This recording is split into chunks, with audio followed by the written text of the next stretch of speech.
السلام عليكم ورحمه الله وبركاته. ازيكم يا شباب، عاملين ايه؟ يا رب تكونوا بخير. انا عارف ان الفرغيه عندك فيها مشاكل كتير بسبب ان هي عصب الاستاتيكا، بسبب كتر القوانين فيها. فانا جاي النهارده في الفيديو ده هراجع لك المنهج بالكامل، شرح وحل اسئله بترتيب الدروس. المهم استعين بالله، سم بالله، ويلا بينا. المنهج بتاعك في الفرغيه مقسم لجزئين، الباب الاول هو المتجهات، والباب الثاني هو المستقيم والمستوى في الفراغ. هنبدا واحده واحده بالمتجهات في الفراغ. بيقول لي انا عايز بعد النقطه دي عن المستوى س ع. طيب المستوى س ع انا عايز البعد عنه، فقال لي يا عم البعد عن مستوى ده هو مقياس لناقص. مش فاهم. النقطه دي عباره عن س وصاد وعين. ماشي، لو انا خدت س وعين فاللي ناقص معايا هو احداث صاد، فقال لي البعد هو مقياس الناقص، يعني مقياس السالب واحد اللي هي تطلع معايا بواحد. طب تعال نشوف اللي بعده. بيقول انا عايز العمود المرسوم من النقطه دي على محور س. العمود المرسوم من نقطة على محور هو عبارة عن جذر التربيعي الاتنين اللي ناقصين كأنها فيثاغورس. المفروض ان ده س صاد ع. انت عايز ايه؟ انا عايز على محور س، يبقى الجذر التربيعي لصاد تربيع زائد ع تربيع اللي ناقصين.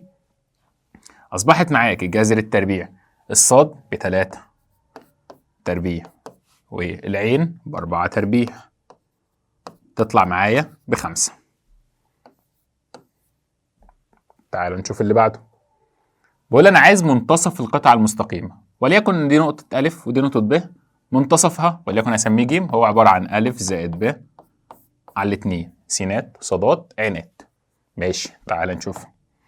يبقى -3 زائد 5 على 2 و 2 زائد 1 على 2 س مع س صاد مع صاد، واخيرا عين مع عين 4 زائد 8 على 2. تطلع معاك ادي 2 على 2 فيها الواحد، 3 على 2 و4 و8 12 على 2 فيها الستة، يعني 1 و3 على 2 و6. أول اختيار معايا. تعال نشوف اللي بعده. بقول أنا عايز بعد ما بين النقطتين دول. البعد بين النقطتين هو عبارة عن إيه؟ النقطتين وليكن س وصاد وعين، والنقطة التانية نفس الحكاية، هو الجذر التربيع لفرق السينات، يعني س التانية ناقص س الأولى لكل تربيع. نفس الحكاية مع صاد، صاد 2 ناقص صاد 1 لكل تربيع. نفس الحكاية مع عين، عين 2 ناقص عين 1 لكل تربيع. طيب وبعدين تعالى يا عم عوض. انا عايز دي، وليكن نمسك واحده واحده. يبقى الجذر التربيعي 7 ناقص 1 لكل تربيع زائد 0 ناقص 0 0 سيبك منها 4 ناقص 0 هي ال4. ماشي، طب تعالى على دي وطلعها على الآلة. تطلع معايا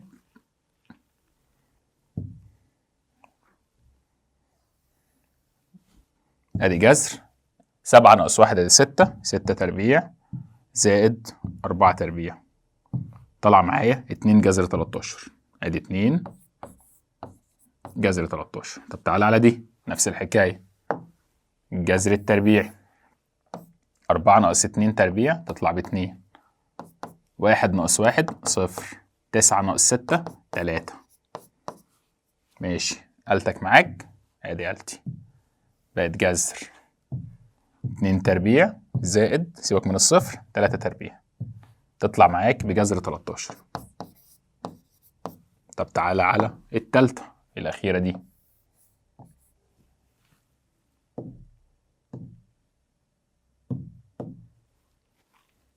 أنا معايا أدي الجذر التربيعي، فرق السينات صح بقى، 1 ناقص ناقص يعني 1 زائد 2 لكل تربيع، 1 ناقص ناقص يعني 1 زائد 3 لكل تربيع، -7 ناقص ناقص يعني أصبحت زائد 7 لكل تربيع، راحت بقت 0. فأصبح معايا 3 تربيع و4 تربيع، يعني في الآخر هتطلع معاك ب5. صح مع الإشارات. طب أنت بتقول لي س 2 ناقص س 1 مش هتفرق معايا، س 1 ناقص 2 2 ناقص 1 في الآخر هي هتتربع فمش هتفرق معايا. تعال نشوف اللي بعده. بقول أنا عايزك تثبت إن المثلث ده مثلث قائم، وكمان عايز مساحته. طيب عشان يبقى مثلث قائم أولا المفروض إنه هيكون بالشكل ده. ماشي، مثلث قائم يعني انا عندي ضلعين لو ربعتهم وجمعتهم، وليكن مثلا ادي الف وادي ب وادي ج، اي حاجه. لو انت دلوقتي جبت الف ج الكل تربيع، هي نفسها الف ب الكل تربيع زائد ب ج الكل تربيع. ماشي، فانت محتاج ايه دلوقتي؟ قال انا عايز الف ج والف ب وب ج، يعني انت عايز الثلاث اطوال. يعني ايه الثلاث اطوال؟ يعني انا عايز البعد ما بين النقطتين. ادي نقطه وليكن هسميها الف، وادي نقطه ب وادي نقطه ج. عايز ايه؟ قال لي هات لي البعد ما بين النقطتين، ما بين كل نقطتين هات لي الف ب. جذر التربيع، فرق السينات تربيع، سالب 2 ناقص صفر اصبحت سالب 2 تربيع. طب نفس الحكايه فرق الصادات، 5 ناقص صفر هي الخمسه، 2 ناقص 2 صفر، مش هتفرق معاك. طب تعالى على ب ج، ادي الجذر التربيعي، ادي الب والج، صفر راحت، صفر ناقص 4 سالب 4 تربيع، 2 ناقص صفر هي 2 تربيع. طب تعالى على أ ج، الجذر التربيعي، أ وج سالب 2 سالب ناقص صفر هي السالب 2، 5 ناقص 4 بواحد، و2 ناقص صفر ب2. طبعا كل الكلام ده متربع. تعالى يا عم على آلتك وطلع لي الأرقام دي. أولا ده جذر 4 أهي مش محتاجينها، أهي جذر 4، وهنا كمان 5 تربيع ب25 يعني جذر 29. طب دي قال لي دي بجذر 4 و2 4 تربيع ادي 16 جذر 20. طب دي قال لي دي يا عم الحاج الجذر التربيعي 4 1 ادي 5 و4 9 جذر 9 اللي هي بكام؟ ب3. ماشي، هعمل ايه دلوقتي؟ قال لي انا همسك يا عم الحاج هربع كل ضلع. لو انا ربعت ده هيطلع ب29. طب لو انا ربعت ده هيطلع ب20. لو انا ربعت ده هيطلع ب9. اصبح معايا ضلعين لو ربعتهم وجمعتهم، يعني أ ج الكل تربيع زائد ب ج الكل تربيع دي ب29، هي نفسها أ ب الكل تربيع. يعني ايه؟ دي 29 ودي 29. ماشي يا عم، اصبح المثلث دلوقتي قائم في مين؟ قال لي المثلث اصبح قائم في زاويه ج، يعني المفروض ان دي ج ودي ب، مش هتفرق معاه في حاجه. أ ب تربيع هي أ ج زائد ب ج. ماشي، انت عايز ايه؟ قال انا عايز مساحته. مساحة المثلث هي نص القاعدة في الارتفاع. نص القاعدة معاك، القاعدة هي ب ج، ب ج بكام؟ قال لي ب ج بجذر 20. الارتفاع معايا اللي هو الألف ج، الألف ج معايا بكام؟ قال لي الألف ج معاك ب3. روح على آلتك، ادي نص في جذر 20 اطلع بره الجذر في 3 تطلع ب3 جذر 5.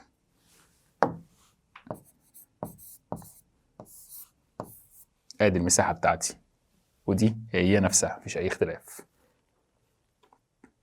بقول الشكل ده مكعب حجمه 27. طيب ما حجم المكعب هو لام تكعيب، يعني أصبحت اللام ب3. خد الجذر التكعيبي. يعني مين اللام ده؟ قال لي اللام ده هو حرف المكعب. عايز إحداثيات باقي رؤوس المكعب اللي قدامي ده. صح معايا. أولا أنا عندي نقطة 2 3 4 5 6 أدي 7، والتامنة اللي هي نقطة الأصل. أنا عندي 8 نقط، وليكن مثلا أدي أ ب ج وأدي واو، قول مثلا إن دي ب شرطة، قول إن دي ج شرطة، قول مثلا إن النقطة دي اسمها أ شرطة، سمي النقطة دي د يا عم أي حاجة، أو بلاش واو شرطة. صح لي. أنت قلت لي إن كل حرف هو 3. خلاص يا عم، أي خط من خطوط الزرقاء دول هو طوله 3. صح لي. أولا إزاي أحدد النقطة؟ وليكن مثلا هبدأ بألف، أنا عندي 8 نقط محتاج الرؤوس كلها. أدي ألف دي تقع على محور س. خلاص يا عم، يعني في س مفيش ولا صاد ولا عين. إحداث الس بكام؟ قال لي إحداث الس هو طول اللام، اللام بكام؟ ب3. ماشي، تعالى لي هات لي الب. فين الب؟ الب اهي. الب عشان تروح لها أنت مشيت على السين ومشيت قصاد الصاد. هل أنت طلعت حاجة في العين؟ قال لي لا، يبقى أنا مشيت 3 في السين ومشيت 3 في الصاد، ما اتحركتش حاجه في العين يعني صفر. طب هات لي الجيم. فين الجيم دي؟ الجيم دي تقع على محور صاد، يعني السين بصفر والعين بصفر. طب فين الصاد؟ انت مشيت على صاد كام؟ قال لي مشيت حرف المكعب اللي هي ب3. ماشي. طب واو كده كده معايا يا عم، ده نقطة الأصل. طب ألف شرطة. قال لي ألف شرطة. ألف شرطة اهي. أنا هروح لها ازاي؟ همشي كده 3 واطلع كده 3. مشيت حاجة في صاد؟ قال لي لأ. فأنا مشيت في السين 3 ومشيت في العين 3، ما مشيتش حاجة في صاد يعني صفر. طب تعال ب شرطة. فين ب شرطة؟ قال لي ب شرطة اهي. عشان أوصل لب شرطة أنا مشيت من على واو، هتحرك 3 على س، بقيت عند ألف. ماشي. هتحرك 3 على صاد، بقيت عند ب. ماشي. هطلع 3 عند عين، بقيت على ب شرطة. طيب ايه تاني؟ جيم شرطة. فين جيم شرطة دي؟ ما جيم شرطة دي هي فوق الجيم. طب الجيم اصلا الجيم كانت على محور صاد، يعني انت ما مشيتش حاجة في س. وبعدين هي فوقها، يعني انت اتحركت مسافة 3 على صاد وبعدين اتحركت مسافة 3 على عين. اخيرا واو شرطة. هي الواو شرطة دي فين؟ قال لي الواو شرطة تقع على محور عين، يعني السين بصفر والصاد بصفر. طب العين هي المسافة اللي هي ب3. صح صح. ازاي تحدد النقطة؟ ده أول حاجة عندك في المنهج. السؤال اللي بعده بيقول لي إذا كانت جيم هي المنتصف. جيم هي المنتصف يعني الجيم دي بتساوي ألف زائد ب على الاتنين. ماشي. طب وبعدين؟ يلا يا عم. فين ألف؟ معيش ألف. خلاص أدي الألف أهي، س وصاد وعين. ماشي. أصبحت معايا دلوقتي أنت عايز إيه؟ أنا عايز الألف. خلاص يا عم، طب ما تعمل مقص. مش ألف زائد الب أصبحت هي 2 جيم؟ ماشي. أنت عايز الألف، عدد الناحية التانية، يعني الألف أصبحت 2 جيم ناقص الب. خلاص يا عم، مش أنت معاك الجيم؟ اضربها في 2 بقت سالب 2 و8 وصفر ناقص الب اللي هي بكام؟ 4 سالب 2 1. سالب 2 ناقص 4 بقت سالب 6. 8 ناقص ناقص يعني 8 زائد 2 بقت موجب 10. صفر ناقص 1 بقت سالب 1، يعني سالب 6 10 سالب 1. تعال نشوف اللي بعده. بيقول لي إذا كانت ألف تنتمي لمحور س. خلاص يا عم، يبقى ألف هي س وصفر وصفر. ماشي. ب تنتمي لمحور ص، يبقى الب عبارة عن إيه؟ صفر وصاد وصفر. ج تنتمي لمحور ع، يعني الجيم عبارة عن إيه؟ صفر صفر وع. عايز إيه؟ النقطة دي هي منتصف أ ب، والنقطة دي هي منتصف الب ج، والنقطة دي عايز إيه؟ إحداثيات منتصف الألف ج. ماشي يا عم. أنت بتقول لي إيه؟ النقطة اللي هي مين؟ 1 بسالب 1 وصفر دي منتصف مين؟ منتصف أ وب. خلاص يا عم. أ زائد ب على 2 أصبحت س على 2 ص على 2 وصفر. إيه كمان؟ النقطة دي صفر سالب 1 2 هي منتصف مين؟ قال لي دي منتصف الب ج. ماشي. أدي الب هو دي الج. أصبحت صفر ص على 2 وعين على 2. طب ما تطلع لي يا عم الحاج الإحداثات اللي عندك دي. يلا. س على 2 بقت 1، يعني السين أصبحت معايا ب2. ص على 2 بسالب 1، يعني الصاد بسالب 2. ماشي. طب ايه كمان؟ قال لي عين على 2 هنا المفروض انها ب2، فأصبحت العين ب4. عايز ايه؟ قال لي أنا عايز منتصف أ ج. خلاص يا عم. أ السين هنا بقت 2 والجيم أنت عايز العين اللي هي بكام؟ العين طلعتها ب4. خلاص هات لي أ ج منتصف أ ج. هي عبارة عن إيه؟ أ زائد ج على 2. أ زائد ج 2 على 2 بقت 1 صفر وصفر بقت صفر صفر و4 4 على 2 فهل 2. تعالى يا عم نشوف اللي بعده. بيقول لي إذا كان أ سالب 3 و4 و2 عايز معياره. خلاص يا عم. المعيار هو إيه؟ الجذر التربيع. س تربيع وصاد تربيع وعين تربيع. قالتك معاك ادي الجذر التربيعي س تربيع 3 تربيع ص تربيع وعين تربيع، طلع معايا جذر 29. طب كمل، بقول لي ادي الف وادي ب، عايز الف ناقص الب. خلاص يا عم، الالف الاول 1 وسالب 2 و3. طب الب فين السين؟ مفيش سين يعني بصفر و3 وسالب 1 في العين. عايز ايه؟ عايز الف ناقص ب، س ناقص س، ص ناقص ص، عين ناقص عين. اصبحت معايا 1 ناقص صفر 1، سالب 2 سالب 3 سالب 5، 3 ناقص ناقص يعني زائد، 3 زائد 1 ب4. ماشي، عايز متجه الوحدة. ايه متجه الوحدة ده؟ قال لي يا عم المتجه الوحدة هو المتجه على معياره. المتجه على معياره. طب انت عايز متجه وحدة مين؟ انا عايز أ ب. خلاص يبقى انت عايز أ ب على معيار الألف ب. طيب هل معاك الألف ب؟ لا. هجيبها ازاي؟ ب ناقص الألف. ماشي يا عم، هات لي ب ناقص الألف. ادي الب وادي الألف. يبقى المتجه معايا ب ناقص الألف، 3 ناقص ناقص أصبحت 4، سالب 1 سالب 2 بقت سالب 3، 2 ناقص صفر ب2 على معياره اللي هو بكام؟ جذر التربيع، 4 تربيع سالب 3 تربيع زائد 2 تربيع. ماشي يا عم، الكلام ده أصبح كام؟ قال لي المعيار ده المفروض إن هو بجذر 29، وزع 4 على جذر 29 سالب 3 جذر 29 و2 على جذر 29. ادي يا عم الحاج.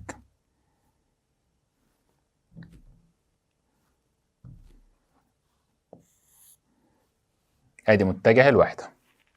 تعال نشوف اللي بعده. بقول لي المتجه ده يصنع زاوية قياسها م مع الاتجاه الموجب لمحور س.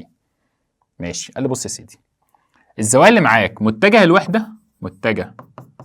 الوحدة هو عبارة عن يا اما المتجه على معياره يا اما جيوب تمام الزوايا، جتا السيتا مع السين، جتا السيتا مع الصاد، جتا السيتا مع العين.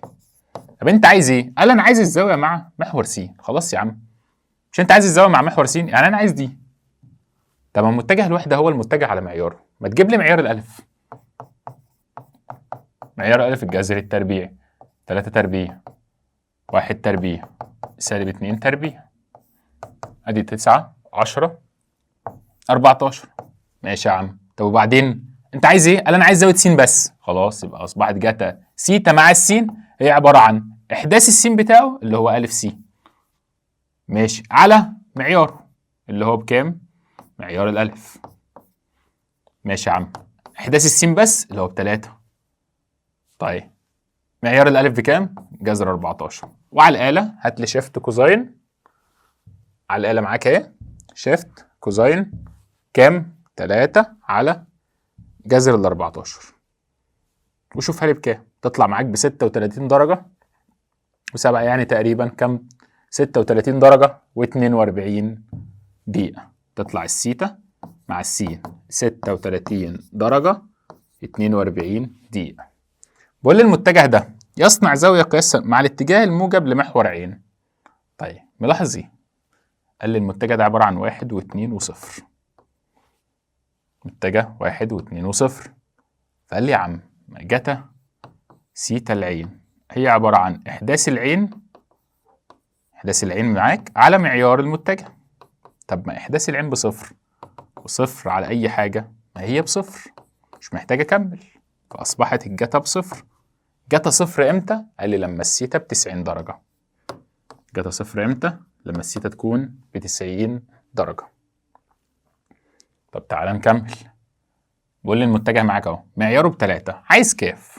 خلاص يا عم، المعيار هو الجذر التربيعي، 2 تربيع ب4 كاف تربيع زائد 1. الكلام ده المفروض انه ب3.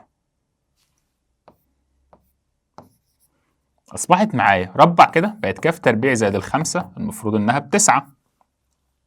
عدي الناحيه الثانيه، يعني الكاف تربيع 9 ناقص 5 4، فالكاف تبقى موجب او سالب. خد الجذر تطلع ب2. كاف بموجب او سالب 2. تعال نشوف اللي بعده. بيقول لي الزوايا دي هي زوايا الاتجاه، فان احدى قيم سيتا اللي انا اعرفه مش الجيوب التمام هي متجه الوحده. طيب متجه الوحده ده يعني ايه؟ يعني معياره ب1. خلاص يا عم، يعني جتا تربيع الزاوية مع السين، جتا تربيع الزاوية مع صاد، جتا تربيع الزاوية مع عين. المفروض الكلام ده بواحد. ماشي، خش عوض. أصبحت جتا تربيع ال30 جتا تربيع ال70 زائد جتا تربيع سيتا العين اسمها سيتا. الكلام ده المفروض انه بواحد. شوف لي الليلة دي بكام وعدها لي الناحية التانية. قالتك معاك اهي يا عم. جتا ال30 وربعها، جتا ال70 وربعها. الكلام ده بكام؟ الله اعلم. زي ما يطلع واحد ناقص الرقم اللي طلع لك ده، تطلع تقريبا المفروض ان الرقم ده اللي هي جتا سيتا تربيع هو الرقم ده اللي هي كام؟ 13%. خد له الجذر، اخد الجذر، فاصبحت معايا جتا السيتا ب36%. بس خد بالك جتا السيتا دي موجب او سالب 36%. يعني ممكن تكون زاوية ربع اول، ممكن تكون زاوية ربع تاني. خلاص يا عم، انا اعتبرها وليكن مثلا شيفت كوزاين الناتج ده تطلع معاك ب 68.6 تقريبا. يعني سيتا، احدى قيم سيتا دي 68.6. ادي يا عم السيتا. تعال نشوف اللي بعده. ادي الف ادي ب. عايز ايه؟ بقول لي الف زائد ب زائد ج هي السين. عايز الجيم. خلاص يا عم، مش انت عايز الجيم لوحدها؟ ادي الجيم عباره عن ايه؟ وادي الناحيه التانيه هي س ناقص الف ناقص ب. س دي اللي هي ايه اصلا؟ س دي اللي هي 1 وصفر وصفر.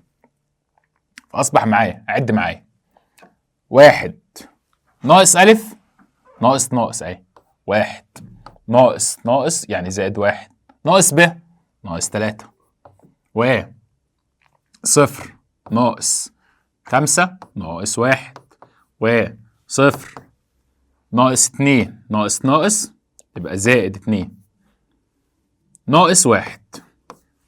ليه؟ س ناقص ألف ناقص ب.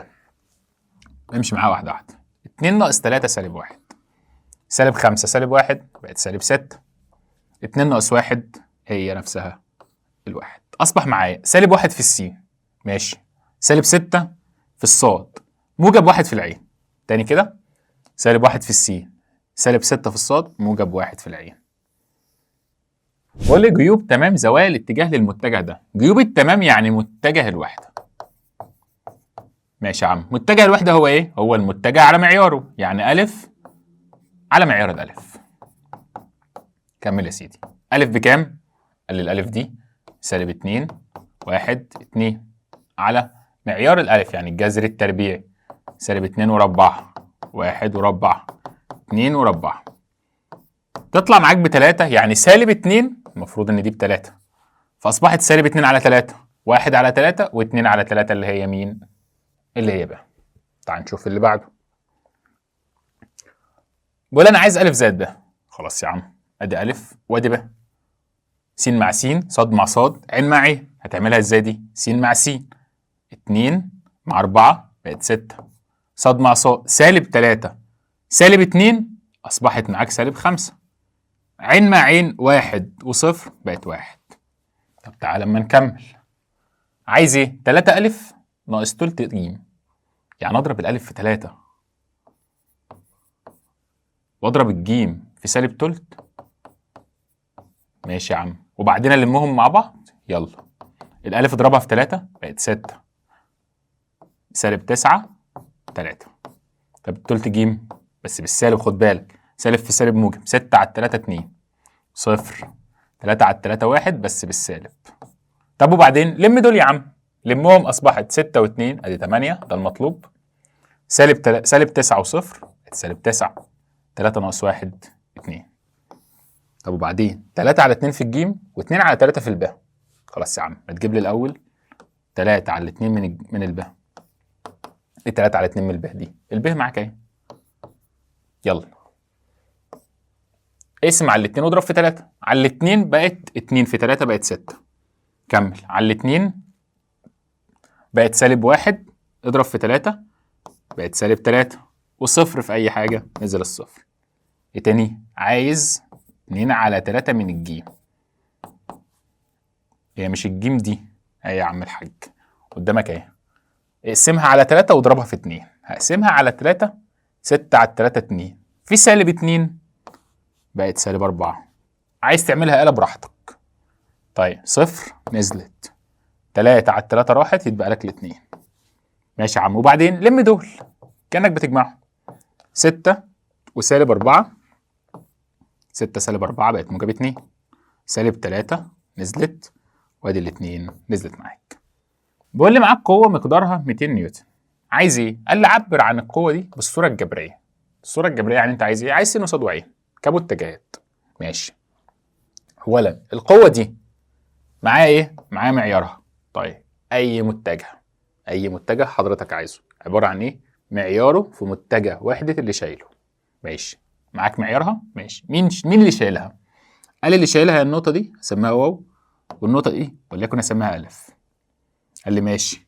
يعني أنا عايز دلوقتي مين؟ عايز متجه وحدة اللي شايلها اسمه واو ألف. واو ألف اللي هي ألف ناقص واو اللي هي الألف. يعني إيه؟ يعني ده اسمه متجه ألف. أنا عايز متجه وحدة الألف. أنا عندي متجه اسمه ألف أهو، عايز متجه وحدته. خلاص يا عم، هو متجه الوحدة هو المتجه على معيار. ماشي. طب ما الألف دي إحداثيات نقطة الألف، هتجيبها إزاي؟ قال أنا همشي كده 3 في السين، حلو، و4 في الصاد، ماشي، و5 في العين. فأصبحت نقطة ألف دي 3 و4 و5. هات لي متجه وحدتها، متجه وحدة ألف ده عبارة عن إيه؟ المتجه على معياره. هتجيب معيار الألف الأول يا عم. جذر التربيع 3 تربيع 4 تربيع 5 تربيع، أصبح معاك ب5 جذر 2. فالمتجه بقى معاك 3 على 5 جذر 2 و4 على 5 جذر 2 و5 على 5 جذر 2. المطلوب منك أنا هضرب ال200 دي، يعني عايز القاف كمتجه عبارة عن معيارها في متجه وحدة اللي شايلها اسمه حاملها. ماشي يا عم. معيار القاف بكام؟ قال لي معيار القاف ب200 في متجه الوحدة أهو 3 على 5 جذر 2 4 على 5 جذر 2 5 على 5 جذر 2. عايز تختصر يا عم براحتك، آلتك معاك، ادي آلتي.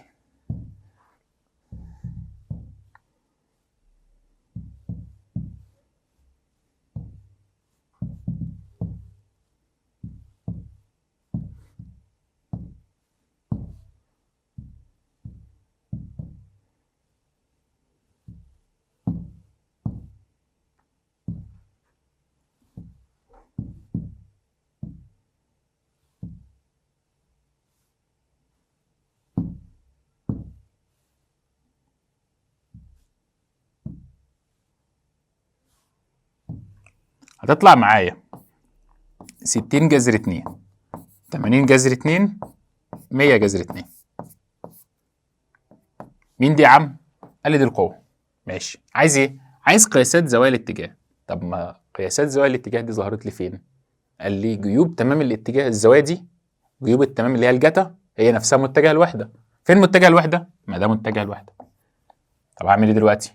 قال لي يا عم الحاج، مش دي المفروض انها جتا سيتا السين، دي جتا سيتا الصاد، ودي جتا سيتا العين. طب تعمل ايه؟ قال لي يا عم على الآلتي. هعمل ايه؟ اقول سيتا س هتساوي شيفت كوزين واكتب الرقم. آلتك معاك اهي، شيفت كوزين 3 على 5 جذر 2 طلع معايا 64 تقريبا و54 درجة. 64 درجة و54 دقيقة. طب أنا عايز سيتا الصاد. فين سيتا صاد؟ أهي يا عم الحاج 4 تطلع معاك 55 و33. 55 درجة 33 دقيقة. عايز سيتا عين راحت 1 على جذر 2 اللي هتطلع معاك ب45 درجة. تعال نشوف اللي بعده. بيقول لي اذا كانت س وصاد مجموعه يمانيه من منتجات الوحده يعني معاييرها بواحد. عايز ايه؟ عايز س دوت صاد. ايه النقطه دي؟ قال لي ده اسمه الضرب القياسي. الضرب القياسي. الضرب القياسي ده يا حاج. قال لي بص يا سيدي، ضرب المنتجات عندك نوعين. ضرب المنتجات هم نوعين، وليكن انا معايا الف ومعايا ب. يا اما يكون قياسي يا اما يكون اتجاهي. طب هو اتسمى قياسي ليه واتسمى اتجاهي ليه؟ قال لي يا عم الناتج بتاعه القياسي ده الناتج عدد رقم يا سيدي، الناتج رقم. طيب ده الناتج متجه. بس لا، مش بس، لان هو ده السؤال اللي هيزنقك فيه. الناتج بتاعك متجه، ومش بس متجه، لا ده عمودي على الاتنين اللي انت ضربتهم.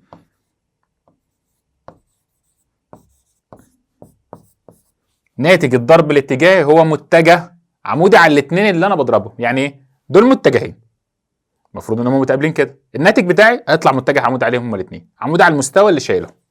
طيب صح، عشان هو ده عصب الاستاتيكا اصلا. الضرب الاتجاهي هو عصب الاستاتيكا معاك. طيب انت عايز ايه دلوقتي؟ قال انا عايز اعرف دلوقتي ده بضربه ازاي وده بضربه ازاي. قال لي بص يا سيدي، والله انت عندك طريقين. يا اما يكون معاك المعيار بتاع المتجهين، المعيار ده ومعيار ده والزاويه ما بينهم، او معاك الاحداثيات بتاعتهم.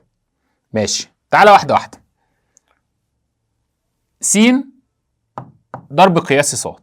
انت عايز ايه؟ قال انا عايز معيار جتا الزاويه. معيار جتا الزاويه ده ايه؟ ده الضرب القياسي. طيب معيار س بكام؟ ده متجه واحده، معيار واحد. معيار صاد بكام؟ ده برضه متجه واحده. طب الزاويه بين س وصاد بكام؟ قال لي دي ب 90. طب ما هي جتا 90 بصفر، يبقى الضرب القياسي بصفر. استفدت ايه؟ لو انا عندي متجهين متعامدين الضرب القياسي بصفر. لو انا عندي متجهين متعامدين الضرب القياسي بتاعك بصفر. ماشي. طب انا عايز معيار في الضرب ده ضرب اتجاهي. معيار صاد في معيار عين، معيار الاول معيار التاني، جاي الزاويه اللي ما بينهم. بس خد بالك فيها ايه دي؟ مش احنا قلنا الضرب الاتجاهي بيطلع لي متجه عمودي عليهم هما الاثنين؟ ده متجه يا عم واحد عمودي عليهم هما الاثنين. ماشي خلاص يا عم. صاد اضربها اتجاهي في عين. معيار صاد بكام؟ قال لي ده بواحد. معيار عين بكام؟ قال لي ده بواحد برضه. جه الزاويه اللي ما بينهم، هي الزاويه بين صاد وعين ده ب 90 درجه. ماشي، مين اللي عمودي على صاد وعين؟ قال لي ده س. ماشي يا عم الحاج، جه 90 ده المفروض انها بواحد. خلاص يا سيدي، يبقى واحد في واحد في واحد، يعني صاد هضربها في عين يديني س. صح. بيقول لي ده ألف وب. عايز ايه؟ مركبة ألف في اتجاه ب. ايه مركبة ألف في اتجاه ب دي يا عم الحاج؟ قال لي بص يا سيدي، ده ألف ده ب ودي الزاوية ما بينهم. عايز ايه؟ قال انا عايز مركبة. لو انا حللت دي هنا، قال لي والله لو انت حللتها هتبقى معيار ألف جتا سيتا. صح؟ ماشي. بس انا عايز بقى معيار ألف جتا سيتا. طب ما انا عندي ألف ضرب قياسي ده هو نفسه معيار الأول معيار التاني جتا الزاوية اللي ما بينهم. طب انت عايز ايه؟ قال لي انا عايز المعيار والجتا، مش عايز الب. اقسم عليه، هقسم عليها يمين واقسم عليها شمال، فاصبحت معايا يا عم الحاج قانون بسيط معاك. المركبة ويسكت، يبقى عايز المركبة الجبرية. يقصد بيها ايه؟ الضرب القياسي على معيار التاني. المركبة الجبرية هي الضرب القياسي على معيار التاني. يعني انا عايز ألف ضرب قياسي ب على معيار التاني اللي هو الب. خلاص يا عم. طب انا هضرب قياسي ازاي؟ قال لي يا عم انت معاك متجهات في صورة إحداثية، س في س صاد في صاد، ولو في عين يبقى عين في عين. ماشي يا عم، يلا. س في س يعني 2 في 3. صاد في صاد سالب 1 في سالب 4 على معيار التاني الجذر التربيعي التاني اللي هو ب 3 تربيع سالب 4 تربيع. أصبحت معايا المركبة عبارة عن إيه؟ 2 في 3 دي 6، 6 و4 ده 10 على 5 يبقى معاك ب2. طيب تعالى، بقول لي أ ب متجهان غير صفرين، الضرب القياسي بصفر، استفدت ايه؟ قال لي استفدت ان أ وب متعامدين. ماشي، فإن أ وب يكونان متعامدين يا عم الحاج، خلصت الإجابة. تعال نشوف اللي بعده. دول متجهين غير صفرين، الضرب الاتجاهي لو بقى صفر الزاوية عندي يا إما صفر يا إما 180. طب صفر أو 180 في الحالتين المتجهين دول بيوازوا بعض. ليه؟ عشان جا 180 بصفر وجا صفر بصفر. الزاوية بين المتجهين 3 س ناقص ص وسالب 4 س زائد 6، دي 3 سالب 1، دي سالب 4 و6، وليكن هسمي دي أ اسمي دي ب. عايز ايه؟ أنا عايز الزاوية. ماشي يا عم الحاج، مش أنت بتقول لي إن أ ضرب قياسي ب معيار جتا؟ طب لو أنا عايز الجتا بس، قال لي هي الضرب القياسي على معيار. ماشي يا عم، طب ما تجيب الضرب القياسي. ادي الضرب القياسي س في س 3 في سالب 4 بسالب 12، ص في ص بسالب 6، معيار جذر التربيع 3 تربيع سالب 1 تربيع، جذر التربيعي معيار اسف في سالب 4 تربيع 6 تربيع. قالتك معاك يا عم، المفروض ان ده هو الجتا. خلاص يا سيدي، اهي شيفت كوزاين واكتب الرقم. سالب 12 سالب 6 يعني سالب 18 على الجذر التربيع 3 تربيع 9 و1 يعني 10 في جذر 4 دي 16 و36. ما تنساش تطلع بره تقفل القوس، يساوي تطلع معايا ب 142. معاك الكومة 142 درجة و8 دقايق، يعني السيتا عبارة عن 142 درجة و8 دقايق. تعالى يا عم نشوف اللي بعده. بيقول لي س اضربها اتجاهي في ص. صلى على النبي. ادي س وادي ص وادي ع. اضرب يا عم الحاج، امشي في اتجاه عكس عقارب الساعة، كده بالموجب كده بالسالب. في الضرب الاتجاهي اي اتنين في بعض هيديك التالتة. اي اتنين في بعض هيديني التالتة في الضرب الاتجاهي. يعني س في ص هيديني العين، بس راعي الاشارة، س هضربها في ص تديني عين.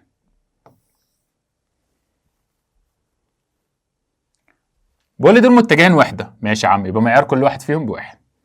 عايز ايه؟ انا عايز افك دي. قال لي طب ما تيجي تفك. اضرب دي في دي، اول في اول وتاني في تاني، واحده واحده. أ ضرب قياسي 3 أ. ماشي، ايه كمان؟ أ ضرب قياسي 5 ب. ماشي، سالب 2 ب ضرب قياسي 3 أ. ايه كمان؟ سالب 2 ب ضرب قياسي 5 ب. صح معايا. بص يا سيدي، اي متجه هتضربه في نفسه قياسي هو مربع معياره. اي متجه هضربه في نفسه قياسي هو مربع معياره. طب وفي حاجه كمان، أ ضرب قياسي ب هي نفسها ب ضرب قياسي أ. ليه؟ اتفقنا ان الناتج ده رقم، الناتج بيطلع رقم. ماشي، يعني ايه؟ يعني ده أ ضرب قياسي أ، ادي التلاته معاك اهي، مربع معياره، يعني المعيار بتاعه 1 تربيع. ماشي، طب ودي؟ المفروض ان هما متجهي واحده ايه؟ متعامدين. يعني متعامدين، يعني أ ضرب قياسي ب المفروض انها بصفر، فاصبحت معايا يا عم دي 5 في صفر. طب ما دي نفس الحكايه، سالب 2 بقت سالب 6 في صفر، وكمان دي سالب 2 في 5 ادي 10 في مربع معيار 1 تربيع. دي كلها راحت، اصبحت معاك 3 ناقص 10. 3 ناقص 10 اللي هي بكام؟ بسالب 7. خد بالك من الملاحظتين دول. تعالى يا عم الحاج ما نشوف اللي بعده. بيقول لي دول متجهين واحده، فإن الضرب القياسي، صح لي بقى. قال لي بص يا عم، مش الضرب القياسي ده هو عبارة عن معيار الأول معيار التاني جت الزاوية؟ ماشي، عينك معانا. المفروض ان ده بواحد، ده بواحد، فالناتج بتاعك هو جتا الزاوية. الناتج معايا هو جتا الزاوية، وانا عارف ان الجا او جتا قيمتهم بتنحصر ما بين السالب واحد للواحد. ايه قيمتهم دي؟ المدى بتاعهم، الناتج بتاعه من سالب واحد حتى الواحد، ولا ينفع تقل عن سالب واحد ولا ينفع تزيد عن الواحد، والاتنين مغلقين. تعالى عم نشوف اللي بعده، الزاوية بين المتجهين. خلاص يا سيدي، وليكن ادي ألف وادي ب، الزاوية بينهم عبارة عن ايه؟ جتا سيتا، هي الضرب القياسي على معيار. ماشي، الضرب القياسي هعملها ازاي؟ س في س، ص في ص، لو في عين يبقى عين في عين، س في س بقت 2، ص في ص بقت سالب 2، عين في عين بقت 8، جذر التربيعي 4 4 و4 في جذر التربيعي 1 1 16. قالتك معاك واعمل شيفت كوزاين.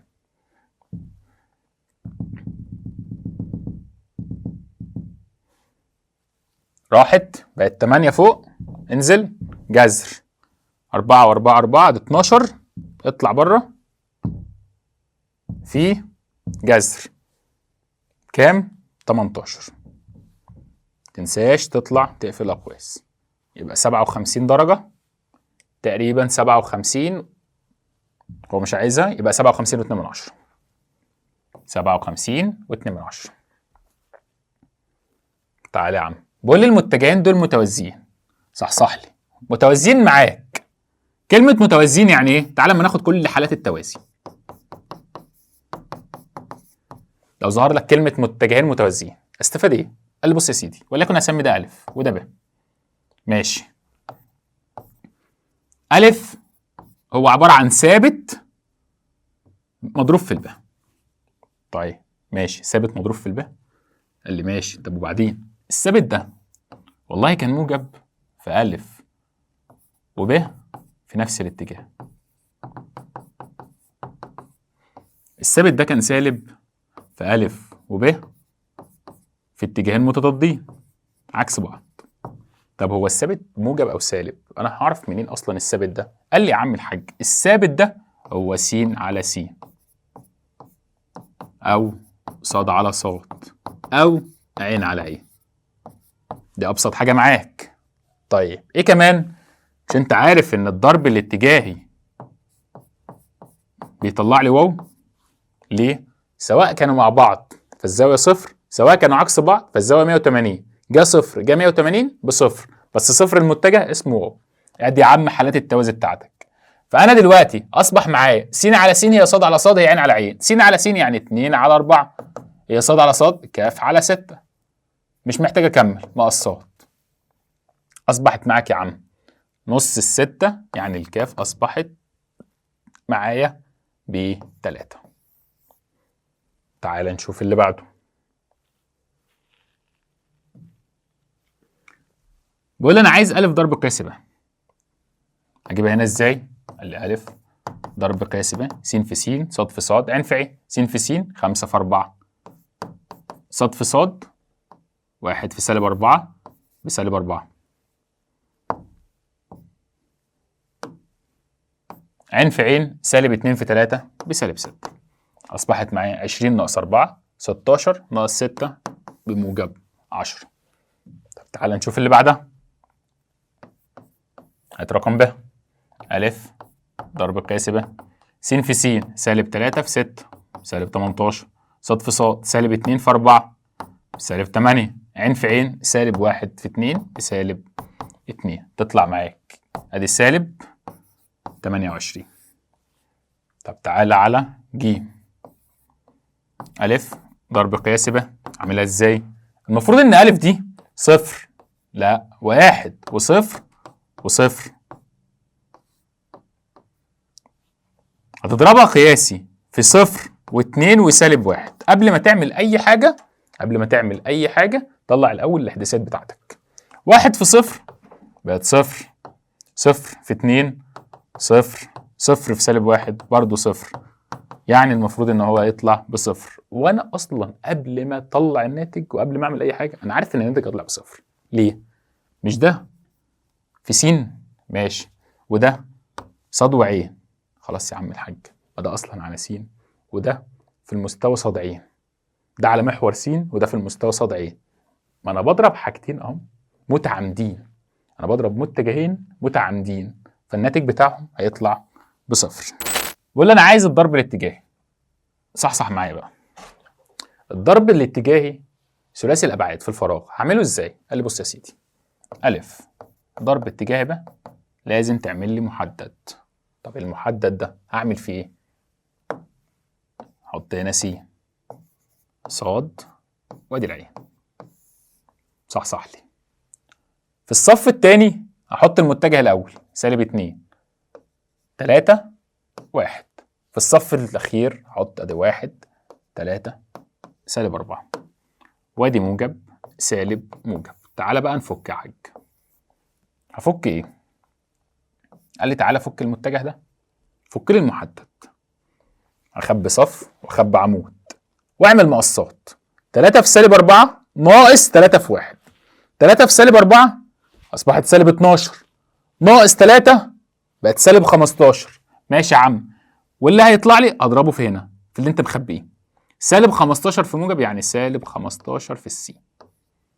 كمل صف مع عمود مقصات. -2 في -4 موجب 8 ناقص 1 موجب 8 ناقص 1 اصبحت موجب 7، بس مضروبه فوق في ايه؟ في ص يعني اصبحت -7 ص. طب تعالى على دي صف مع عمود. -6 ناقص 3 بقت -9 مضروبه فوق هنا في موجب بقت -9 ايه. طيب تعالى نأكد معايا على دي في الثانيه نفس الحكايه. الف ضرب اتجاهي ب ادي المحدد بتاعك س صاد عين موجب سالب موجب. المتجه بتاعك عباره عن -1 في الس -2 في الصاد، مفيش عين. طب وده مفيش س و3 و-5. تعالى -1 -2 0 0 3 -5 نفس الحكايه. خبي صف مع عمود بقت اضرب ادي 10 ناقص 0 اصبحت 10 في الموجب يعني 10 في الس. كمل موجب 5 و0 بقت موجب 5 تنضرب في سالب بقت -5 ص. خبي -3 ناقص 0 بقت -3 في موجب يعني -3 عين. طب تعالى على دي. انا عايز اضرب اتجاه يا عم. الف ضرب اتجاه ب هو عباره عن قلنا معيار جا الزاويه، معيار جا الزاويه، بس ما تنساش الياء. ليه؟ متجه واحد. قالتك معاك يا عم الحاج. 6 في 8 في جا 60 تطلع معاك ب24 جذر 3 ي. 24 جذر 3 ي. بقول لي ا ب ج د المربع طول ضلعه 12 سم، ي متجه واحد عمودي على مستوى. عايز الحاجات دي. تعالى يا عم نرسم المربع الاول. ا ب ج د. عايز ايه؟ قال لي انا عايز ا ب ضرب قياسي ا ج. طيب المفروض ان دي 90. انا عايز ايه؟ عايز ا ب ده هضربه قياسي في ا ج. في ا ج المفروض ان دي 45 ودي 45. ماشي. الضرب القياسي عباره عن ايه؟ معيار الاول معيار الثاني كانت الزاويه اللي بينهم. طب ما هو الضلع ده ب 12 سم وده كمان ب 12.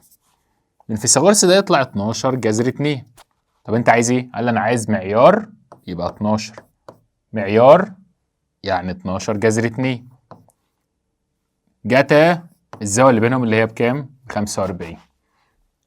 تعملها معاك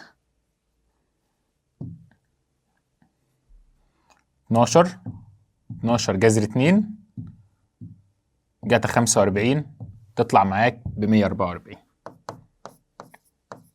طب تعال نشوف اللي بعده. عايز ايه؟ قال لي انا عايز أ ب في ج أ، بس ده اتجاهي. خلاص يا عم، معيار الأول أ ب، ادي الألف ب 12، ج أ ج لألف 12 جذر 2. بس صح بقى، الزاوية ما بينهم كام؟ قال لي وانت عايز ايه؟ قال لي انا عايز أ ب في ج أ. ده المفروض ان ده واحد خارج عند نقطة أ كده، هما بيتقابلوا، واحد داخل وواحد خارج. واحد داخل وواحد خارج، يعني الزاوية ما بينهم هتكون ايه؟ قال لي الزاوية ما بينهم هي 180 ناقص اللي بينهم. مش فاهم. الزاوية بين المتجهين عشان تحددها لازم يكون المتجهين يا اما داخلين يا اما خارجين من النقطة. طب لو واحد داخل وواحد خارج، خد المكملة. ايه المكملة دي؟ اطرحها من 180.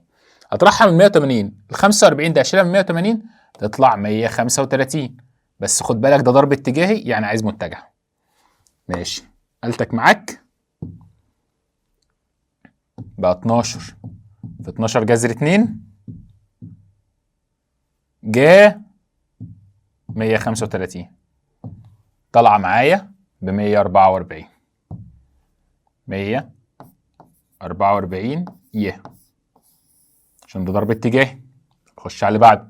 ب ج ضرب قياسي أ د. ب ج ضرب قياسي أ د. ماشي يا عم، المفروض ده معيار الب ج بكام؟ الب ج دي ب 12، أ د برضه ب 12. طب الزاوية ما بينهم اخد ايه؟ قال لي المفروض ده بيوازي ده في نفس الاتجاه، يعني الزاوية صفر، فالمفروض معيار جتا صفر. ادي معاك معيار اللي هي ب 12 في 12 في جتا صفر، تطلع معايا ب 144. طب ليه يا مستر؟ الاتنين دول مع بعض في نفس الاتجاه، وعندك يا سيدي طالما هما الاتنين متوازيين، يعني الضرب القياسي بتاعهم هو معيار الاول في معيار التاني. طب تعالى ما نجيب دي ب د اضربها في أ ج. ب د، ادي الب د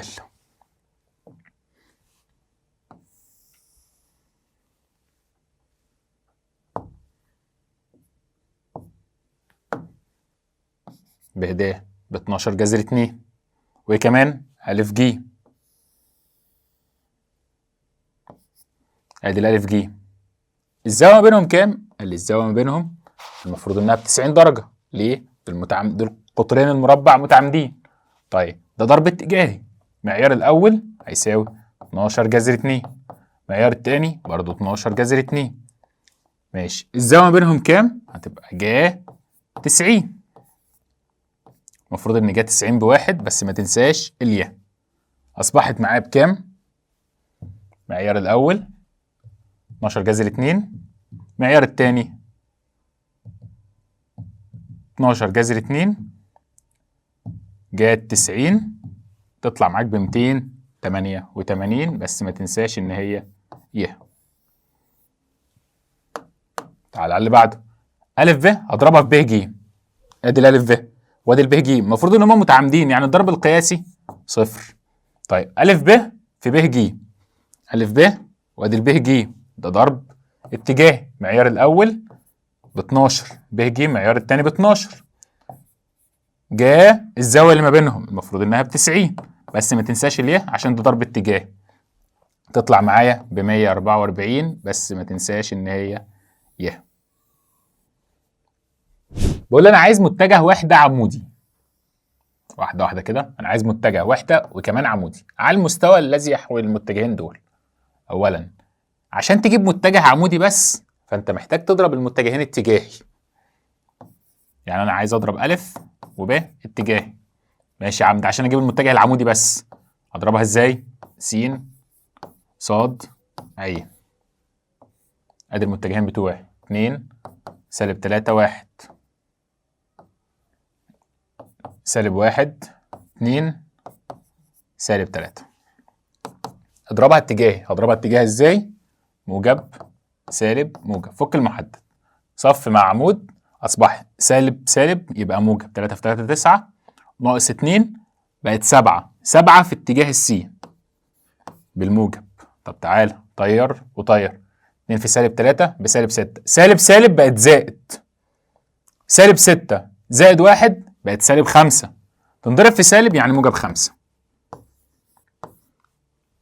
صف وعمود يعني 4 ناقص سالب في سالب راحت، 4 ناقص 3 بواحد، واحد في العين يعني أصبحت موجب عين. إيه ده؟ ده متجه عمودي بس. طب أنت عايز إيه؟ أنا عايز متجه وحدة.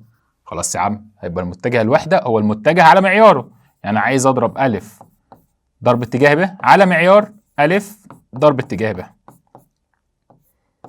يبقى المتجه اللي معايا أدي 7 و5 و1 على الجذر التربيعي، 7 تربيع 5 تربيع 1 تربيع. قلتك معاك؟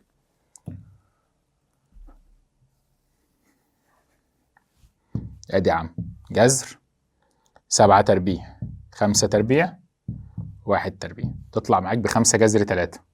وزع بقى، 7 على 5 جذر 3، 5 على 5 جذر 3، 1 على 5 جذر 3.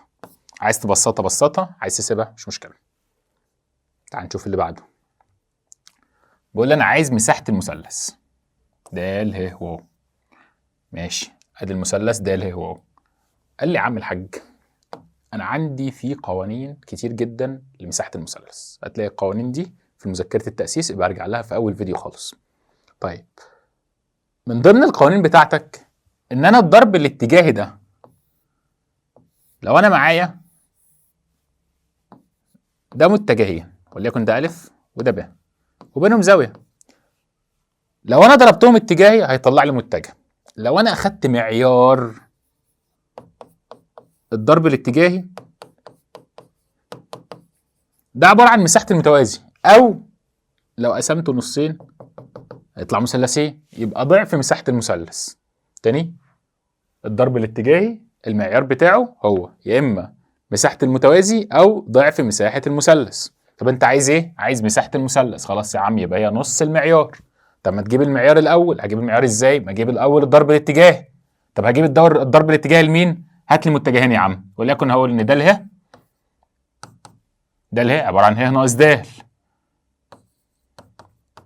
4 ناقص 5 سالب 1 سالب 4 سالب 1 سالب 5، 3 ناقص ناقص يعني 3 زائد 2 ب5. وكمان هات لي الدال واو، واو ناقص الدال، واو ناقص دال، 2 ناقص 5 سالب 3، 4 ناقص 1 ادي 3، صفر سالب سالب بقت موجب 2. عايز ايه؟ قال لي يا عم الحاج اضربهم لي اتجاهي. هات لي دال ه ضرب اتجاهي دال واو، س ص وادي العين. المتجهات بتاعتك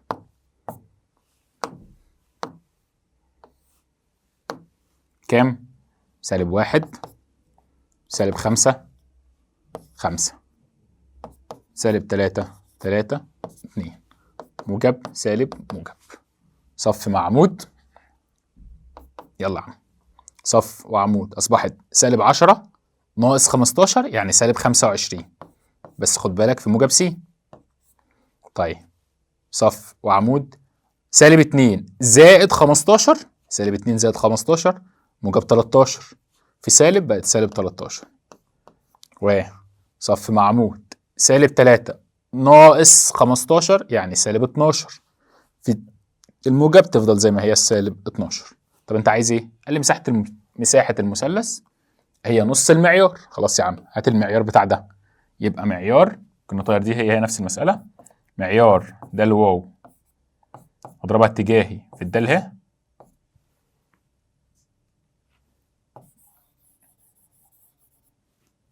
هنمشيهم بالترتيب زي ما احنا قلنا. معيار د ه ضرب اتجاهي د الواو، مش هتفرق كده كده، احنا هناخد المعيار جذر التربيع س تربيع سالب 25 تربيع، ص تربيع سالب 13 تربيع، عين تربيع سالب 12 تربيع. تعالى يا عم هات لي آلتك.